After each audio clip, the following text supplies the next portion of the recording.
उत्तर प्रदेश के एक छोटे से गांव धर्मपुर में रहता था एक गरीब लेकिन ईमानदार किसान गोपाल। उसका छोटा सा परिवार था, पत्नी सीता, बेटा मनु और बेटी रेखा। गोपाल के पास बस 2 बीघा खेत और 2 बैल थे। वो रोज सूरज निकलने से पहले खेत में पहुंच जाता और शाम तक मेहनत करता। गांव में लोग उसकी इज्जत करते थे, कारण था उसकी ईमानदारी। उसने कभी किसी से झूठ नहीं बोला, न किसी को धोखा दिया। एक दिन गोपाल खेत में गहरी जुताई कर रहा था। अचानक उसका हल किसी सख्त चीज से टकराया। उसने खुदाई की और वहां मिला एक संदूक। गोपाल ने जब संदूक खोला तो चौंक गया। अंदर थे सोने चांदी के सिक्के, कुछ पुरानी मूर्तियां और तांबे की मुहरें।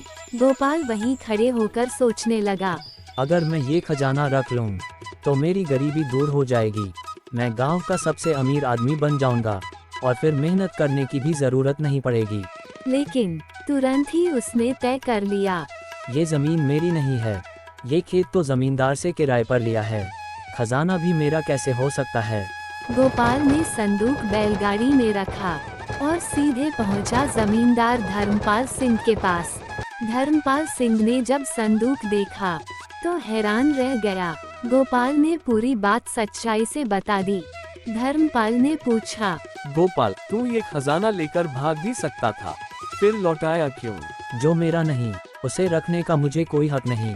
मेरी आत्मा गवाही नहीं देती। धर्मपाल सिंह की आंखें भर आईं। तू गरीब हो सकता है, लेकिन तेरी सोच राजा जैसी है। उन्होंने न सिर्फ वो खजाना गोपाल को दे दिया, बल्कि वो खेत भी उपहार में दे दिया, जहाँ से खजाना निकला था। गांव में ये खबर आग की तरह फैल गई। हर कोई गोपाल की तारीफ करने लगा। इतना गरीब होकर भी इतना ईमानदार इंसान, सच में गोपाल जैसा दुनिया में कोई नहीं। आज गोपाल के पास दौलत भी है, कई एकड़ जमीन भी है, लेकिन वो आज भी वैसा ही है, सच्चा और ईमानदार। गोपाल ने सबसे पहले गांव के स्कूल में दान दिया, एक नया कुआं खुदवाया ताकि हर किसी को साफ पानी मिल सके, और अपने दोनों बच्चों को पढ़ाई के लिए शहर भेज दिया। कुछ महीनों बाद गांव की पंचायत ने गोपाल को मंच पर बुलाकर सम्मानित किया। मंच पर खड़े होकर गोपाल ने बड़े गर्व से कहा, मैं गरीब हूँ, लेकिन मेरे माँ बाप ने मुझे ईमानदारी की वो पूंजी दी है जो न बिकती है न झुकती है।